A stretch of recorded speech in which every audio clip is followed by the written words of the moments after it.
Hey friends, welcome to an incredible interview. I am super excited to host. We have a friend of ours in the studio, best-selling author, astute political commentator, host of the Knowles Show, Michael Knowles. Welcome. Thank you for having me. It's good to be back. I'm super thrilled. I'm excited about tonight. We have like over 400 students, 500 students are going to be there, plus another 500. We've got 1,000 people. Amazing. We've packed it out. So super excited for that. But I want to talk about, there's a lot of things that you could easily just jump in and I think you're an expert on all things culture, politics. You can even talk about cigars. Yes. And so I wanted to talk a little bit about the 70th anniversary of the God and Man at Yale. I'm a huge William F. Buckley fan. By the way, on Amazon, you can go back to Firing Line and see these old episodes that you can watch them for free. Talk a little bit about that. Buckley was a huge inspiration in my life. We come from somewhat different backgrounds, but the Buckleys were very wealthy and waspy, even though they were Catholic, Irish Catholics, but they're considered very waspy, white Anglo-Saxon Protestants. But came from a lot of money and all this. I did not come from that, and I'm a little swarthier than Mr. Buckley was. But we have a lot in common. It occurred to me when I was writing the foreword to the new edition, we share an alma mater, we share a profession, we share a political point of view, and we even share a priest. William F. Buckley Jr.'s spiritual director and the priest who celebrated his funeral is my priest in New York, and he celebrated my wedding. And so we all of these connections. And then at Yale, they founded the William F. Buckley Institute, then called the William F. Buckley Program. I was in the first class of fellows, so the guy's played an outsized influence in my development, even though I never got to meet him. He died in 2007, I think it is. I only got to Yale in 2008.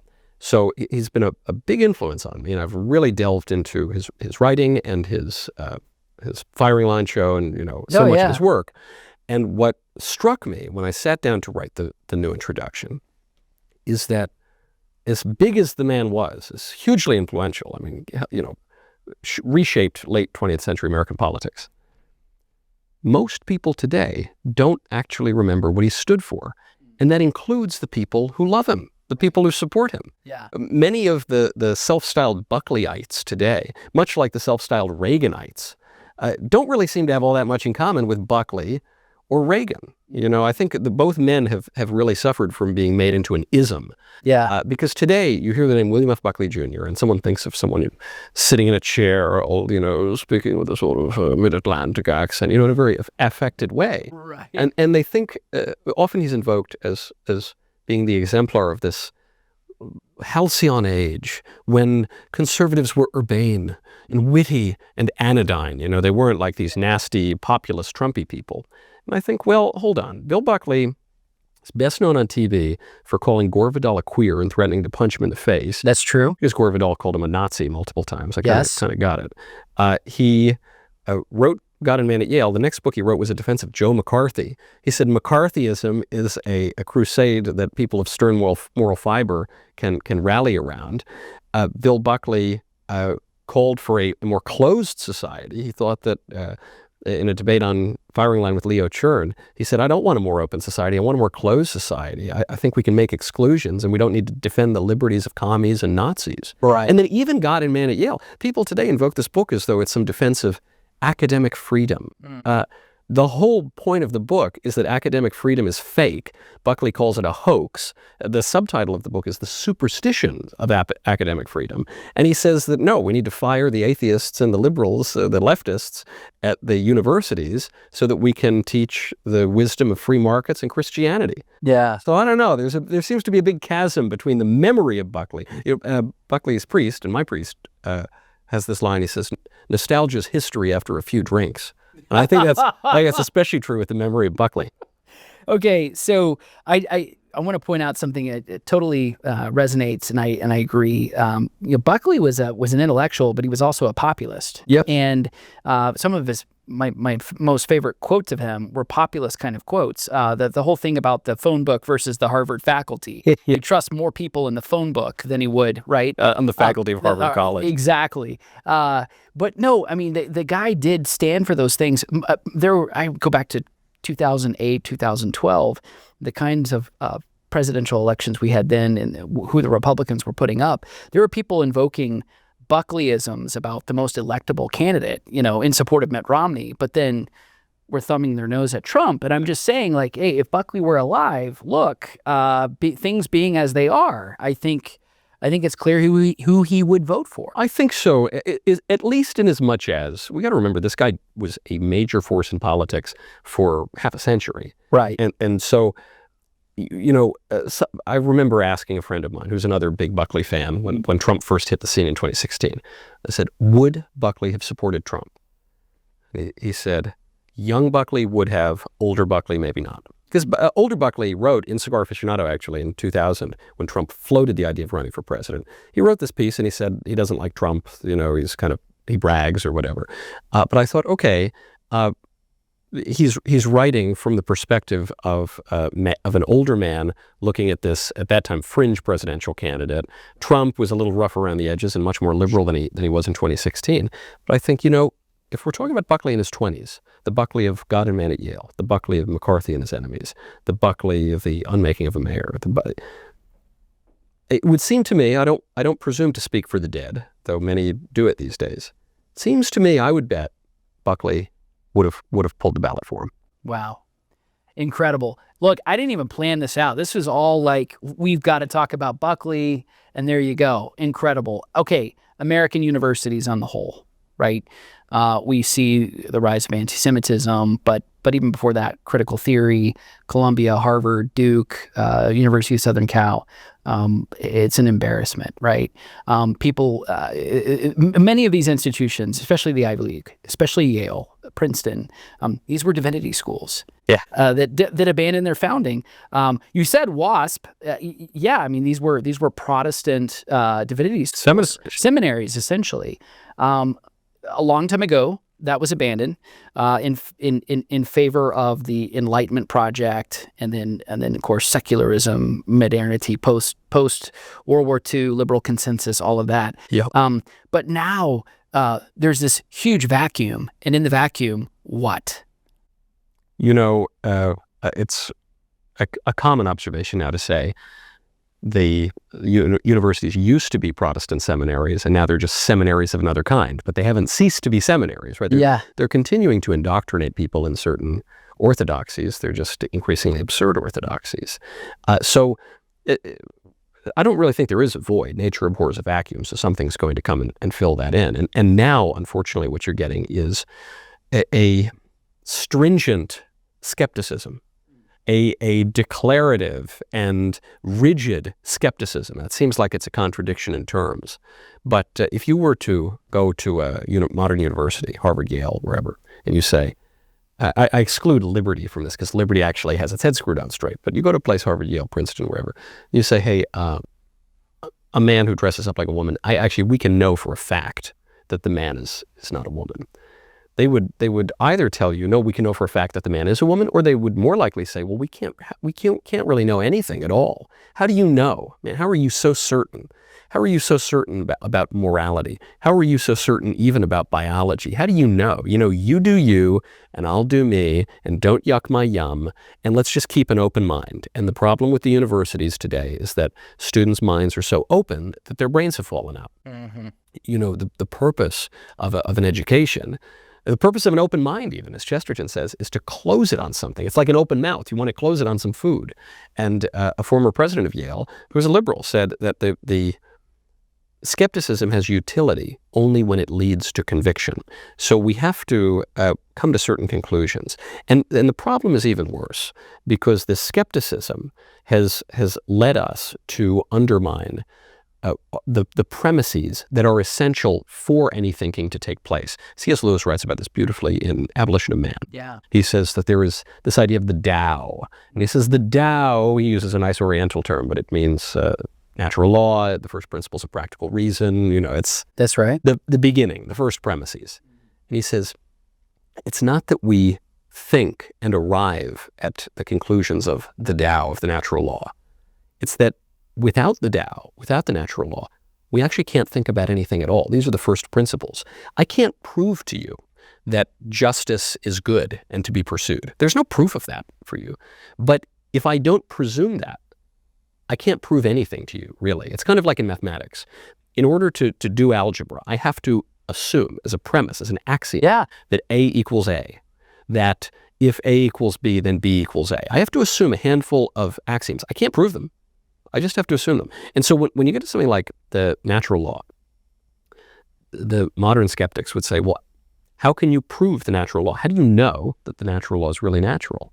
And I'd say, well, because I look around at all the cultures of the world, and I look around not just at them today, but throughout history, and I see that they all basically believe the same things. There are different expressions of them in different cultures, but we all basically believe it's good to take care of children. Yeah. And your elderly parents. We all basically believe it's wrong to commit murder.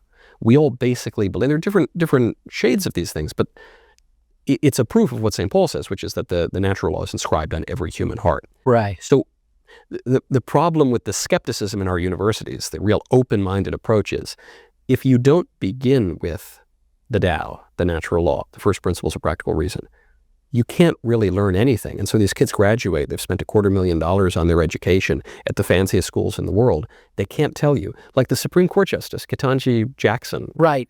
2 degrees from Harvard, she can't tell you what a woman is. Shows you the value of a modern liberal education. And yet she is supposed to fulfill a diversity quota on that basis, which is ironic, right? All the more ironic. All the more ironic, yeah. So, okay, going back, and I love what you're, so there's a field in apologetics, presuppositionalism. Yeah. You know, you have evidentialism, you know, evidentiary proofs of certain things, but there is a basis. You get to a certain point and you say, okay, that's all helpful, you know, prove this, prove that, but there's a lot of things that we just assume. These are the baked in sort of the givens, you know.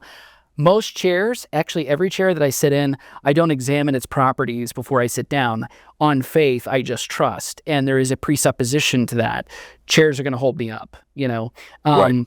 Universities are supposed to teach us things. And when I have 3 kids, another is on the way, when we sit down to teach them A, B, and C, there's an assumption. These symbols have meaning and value. Yeah. No, I don't go back. I just, like, you just need to learn this right now. Yeah. Right? Universities are supposed to be doing that, and yet they're not. But there's an added problem. I don't mean to just complain about the kids at the schools today. You know, like, it wasn't so long ago that I was in school and I was doing all sorts of naughty things that I shouldn't have done. Sure. And that's been true of university students for a long time. But there are degrees here, okay? And today, I'll just use my own alma mater as an example. When I was there, this was now a dozen years ago, alcohol was treated as a non-disciplinary issue. It was a health issue, but non-disciplinary. So you could go out, you could get belligerently drunk, you know, binge drink, end up in the hospital multiple times.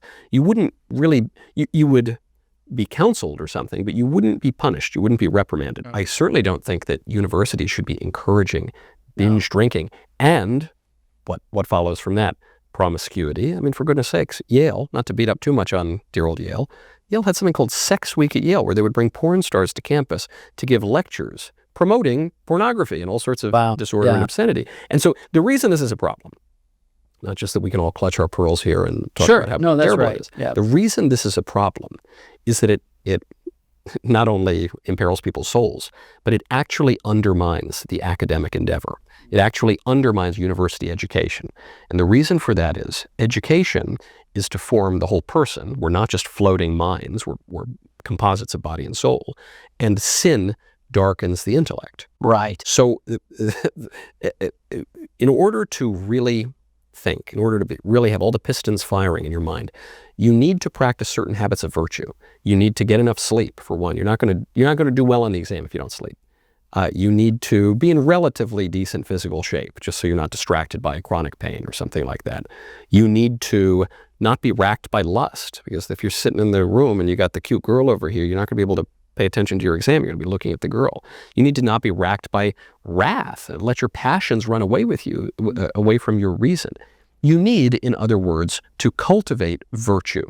And So even the topic that we're going to be discussing tonight, for all of the ornaments on it, is really virtue ethics. Yeah. This notion that today, I think a lot of people believe the ends justify the means, and we can live dual lives, and we can be nasty and rotten and terrible, but we can come out to good ends, anyway. Right. And that doesn't really work. You know the tree by its fruit, and a bad tree doesn't produce good fruit, and a good tree doesn't produce bad fruit. So the schools, when they were inculcating at least a reasonable degree of virtue, not only were the students better set up to have good lives, they were smarter too. They actually knew more. And now you look at students graduating, and they are really lost. They don't think really to get married. They don't really plan to have children. Our birth rate's collapsing. Our marriage rates are collapsing. They don't really know what to do. They don't have any practical skills. And that's usually where conservatives leave the complaint. They say kids are graduating college without any useful skills. My problem is they're not even graduating with useless skills. Yeah. I think liberal education is specifically for useless skills that develop your culture, that may help you to make sense of your freedom, that allow you to think in abstract ways not directly applicable to a job. If you're not even getting that, then what's the point? You're basically just training to become more and more degenerate and confused, and you're paying $1 million to do it. So you're looking for a university that's perfect for you, a school that has anything you could possibly need. Anything? You want a place that has the programs you want to study, and maybe a few more, just in case you change your mind. I think I'm going to sign up for the fashion design program. All right. A place with state-of-the-art facilities. I mean, look at this campus. And who doesn't love big-time sports? And great recreational activities. Okay, now we're on a roll. Somewhere you can hike, slide, strike, shoot, climb, eat, and most importantly, eat. You want a place that takes you to space? Okay, maybe not, but we can teach you how to fly, or pastor a church, or run a business. And all that with a great view? Yeah, I think I know a place. Yeah, no, I fully agree. Even at Liberty University, we have a code of ethics, obviously. So the law is 21, drinking age. We enforce that. But the other thing is just the standard. A Christian academic institution. Yes, there's a moral, ethical, spiritual code that's being enforced, and there are all kinds of things that are detrimental to your physical health, your spiritual health, emotional well-being. People will pursue these things, but they're not mutually exclusive. Yeah. And so, yes, eventually, it does take a toll on your ability to learn, your executive function, right? All of those things. When it comes to, this is kind of interesting, but in the sort of the progressive world, so to speak, the idea that you can be theologically conservative, this is somewhat in the evangelical world, somehow you can be theologically conservative, hold to some kind of biblical fidelity, and yet be politically progressive and good treat luck. those, good luck, right? It's like in a way, it's like saying, oh yeah, you can binge drink, but you can ace that exam tomorrow. Yeah. It's not going to work. Lex orandi, lex credendi, lex vivendi. For those of you who don't speak Esperanto, no, I'm joking, it's Latin. That's the way that we worship is going to dictate the way that we believe, and that's going to dictate the way that we live. So this is why I really like traditional forms of liturgy, not because I want to make an idol out of them or anything. I just think, I'm body and soul, man, and I'm going to put my body into it somehow. We have to, because we move through time and space. So I think that if we worship in a reverent way, that's going to affect the way that we believe. Yeah. It's going to enlarge our reverence, one hopes. And that's going to affect our whole life, not just when we're in church on Sunday, but outside of that. Right. You can't separate these things. So if, you say, okay, in my mind, I'm theologically very conservative. I believe in, whichever subset of some person's doctrine. But in the way that I practically worship, where I store my treasure, where I spend my time, how I live my life, if I'm contradicting that in my body, in my, with my passions, with my desires and my tastes, you're not going to believe it for very long. Right. If you've got your desires and your passions and your body all doing one thing, and then your mind, in principle, in some other place, Yeah. guess which is going to win out? Right. Yeah. Desires always win, and no one can serve two masters. Yeah. I mean, Jesus said that. No, that's excellent. Do you think there is any rescue? So I'm going to go back to Yale. You have a center dedicated to William F. Buckley. Is it inhabited completely by leftists? That's what I imagine, right? Well, it's the group, which only started, I think, 2011 or 2012. Notably, it is located a little off campus, and it's a kind of it's obviously very involved with Yale, but it's not run by the university or anything like that, which is how it maintains some conservative bona fides. But even proximity to Yale makes it rather difficult. There was a young man who just made some headlines for reviving the Yale College Republicans, which I used to run when I was an undergraduate. Not because I asked for it, but because I was the only one who they could get to do it. Yeah, or voluntold. I was volunteered. Yeah, voluntold. Yeah. And he said he wanted to restart the College Republicans because even with all the small conservative groups on campus, virtually none of them were all that welcoming to Trump supporters. Consider this. There were a bunch of conservative groups, but most of the people in them didn't even like the Republican nominee for president, who was the president last time, the guy who's dominated the GOP for the last decade almost. That seems a little bit crazy, doesn't it? Yes. So this, I think, gets to what we're speaking about.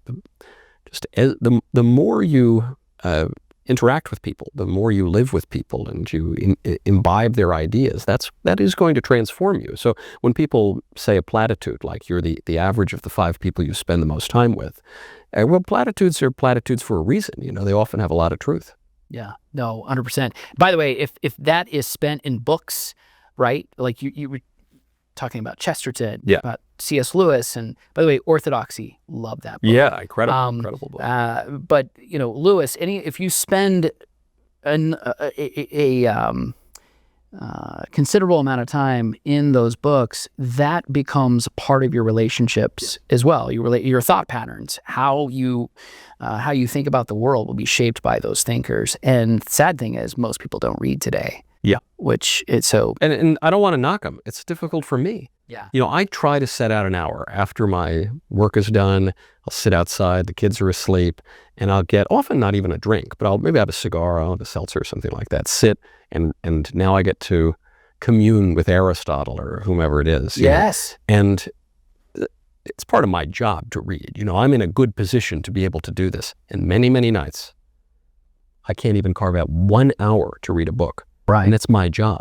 Right. So in the modern age where we're all just constantly busy and juggling all these different things and doom scrolling on our phones, it's rather difficult. And the left benefits from that because if they can cut you off from history, if they can cut you off from the treasures of your civilization and your culture, well, then their revolutionary schemes are more likely to succeed. Yes.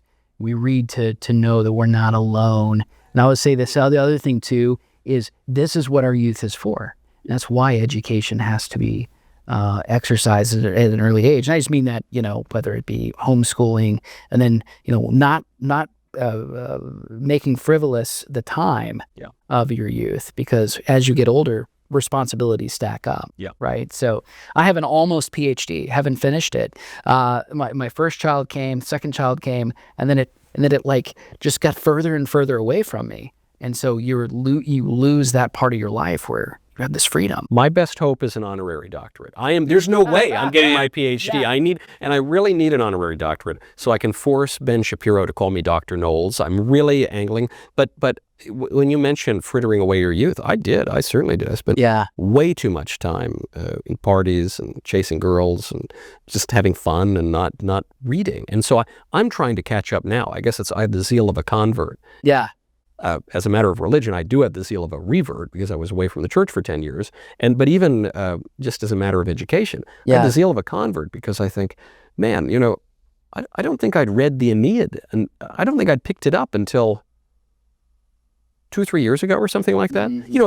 That's really a scandal. I as an undergrad, I got to meet Justice Scalia on 2 occasions, and he asked us, it was a wonderful opportunity. He asked us on one of the occasions, he said, how many of you have read the Federalist? Like the whole Federalist? Mm-hmm. And two or three hands went up. He said, you should be ashamed of yourself. And we laughed. He said, I'm not joking. This is your country. You're supposed to be the cream of the cream. You're here speaking to a Supreme Court justice. You haven't read the Federalist? Mm-hmm. What's wrong with you? Right. Right. He was totally right. Yeah. No, that's exactly right. I mean, it's like Christians not reading the Bible. Yes. Yeah. We have to. So is any of this, I mean, obviously, you're an optimist, you know. I'm hopeful. You're hopeful. I'm hopeful. I'm not Hopeful. an optimist. Optimism can sometimes be misplaced, right, or misguided, Because right? it's almost, Yeah. I've heard it described that it's like the flip side of the coin to pessimism. It's just a feeling, not Sure. grounded in reality. So you've heard the one about the conservative optimist versus the conservative pessimist. You got to tell me this. Well, the Yeah. conservative pessimist says things can't get any worse, and the conservative optimist says, "Oh yes, they can." That's the hope, you know. But Yeah. but hope really is is different. It's a theological virtue, and it's a theological virtue grounded in a fact. You know, our religion. I think Lewis may have made this point too. Our religion is the scriptures are primarily journalism. It's not primarily poetry. It's not primarily philosophy. It's accounts of things that really happened in history. So our hope is grounded on a real fact, a literal resurrection of our Lord. Amen. And so you don't need to have that be soft soap and wishful thinking. We can rely on that, even as things look perhaps increasingly dark in many places around us. Yeah, no good thing ever truly dies because of that, right? No good man truly ever dies. There's an empty grave, and there's only one good. What would you say gives you the most hope then? That my Savior lives. Like I don't mean to be glib about it. I don't That's think not that's at all really glib. glib. Yeah, I'm with you on that. That's pretty much it, you know, because if we lived in the world of Nietzsche, or if Nietzsche really described the world, that they were pursuing just a kind of irrational will to power or something, you know, or if Karl Marx really described the world, if it were all just about money and stuff and material, or if any other modern philosopher were right, I would not have any hope, and I would probably engage in all sorts of nasty vices, and I would do that, as many people do today, thinking that would make me happy, and it wouldn't make me happy. But my Savior lives, and then even just from the perspective of natural reason, I believe with the First Vatican Council that the existence of God can be known with certainty by human reason from the created world. There's much more that Revelation has to tell us, but I think you actually can know the existence of God. I'm with St. Thomas Aquinas, who says there are 5 ways easily to know the existence of God. And so we can know that. And because we can know that, and because we can rely on our faculties of reason, we can know certain things about what makes us happy. And then going back even further to good old Uncle Aristotle, we can know what happiness really is. Aristotle says natural happiness is excellent, rational activity in accordance with virtue. Money, I've liked having money more than I've liked not having money, but I know people who are much richer than me, could buy and sell me 10 times over, who are miserable. I enjoy having a modicum of notoriety. People come up, they say, hey buddy, I like your show. I know people a lot more famous than me who are absolutely miserable. I know people who are much better looking than me, though it's difficult perhaps to imagine that. I know people who have engaged in all of these pleasures that we're told make us happy. And yet we can know with certainty those things don't necessarily make you happy. Often they make you unhappy. What makes you happy? Well, as a matter of nature, it's rational, virtuous activity. And nature points to beyond nature, because we're mortal, but we have a longing for something beyond this mortal coil. And so where is our happiness going to be? Ultimately, our happiness is going to be in God. And to quote St. Augustine, we will be restless until we find our rest in Him.